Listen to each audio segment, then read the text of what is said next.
വിവാദങ്ങൾക്കിടെ ഇന്ന് ചേർന്ന കൂത്താട്ടുകുളം നഗരസഭാ യോഗത്തിൽ നാടകീയ രംഗങ്ങൾ. സിപിഐഎം കൌൺസിലറായ കലാരാജു യുഡിഎഫിനൊപ്പം പ്രതിഷേധിച്ചു. കലാരാജുവിനെ തട്ടിക്കൊണ്ടുപോയതിലെ പ്രമേയത്തിന് അനുമതി നൽകിയില്ല. കൌൺസിലർ സ്ഥാനം രാജിവെക്കില്ലെന്നാണ് കലാരാജുവിന്റെ പ്രഖ്യാപനം. കലയ്ക്ക് സംരക്ഷണം ഒരുക്കുമെന്ന് കോൺഗ്രസും വ്യക്തമാക്കി. സംഘർഷത്തിന് ശേഷം കൂത്താട്ടുകുളം നഗരസഭയിലെ ആദ്യ കൌൺസിൽ യോഗം. സിപിഐഎം കൌൺസിലറായ കലാരാജു യോഗത്തിനെത്തിയത് UDF നേതാക്കൾക്കൊപ്പം.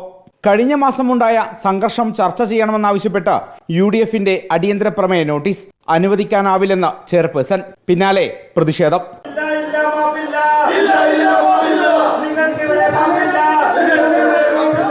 ഒരു മാസം മുൻപ് വരെ ഭരണപക്ഷത്തിനൊപ്പം ഇരുന്ന കലാരാജു ഇന്ന് പ്രതിപക്ഷ അംഗങ്ങൾക്കൊപ്പം കൗൺസിൽ ഹാളിൽ നിലത്തിരുന്ന് പ്രതിഷേധിച്ചു.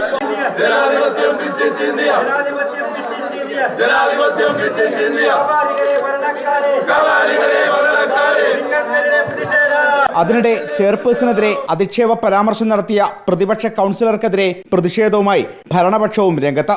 അതിനിടെ 30 അജണ്ടകളും പാസാക്കിയതായി ചെയർപേഴ്സൺ വിജയ ശിവൻ.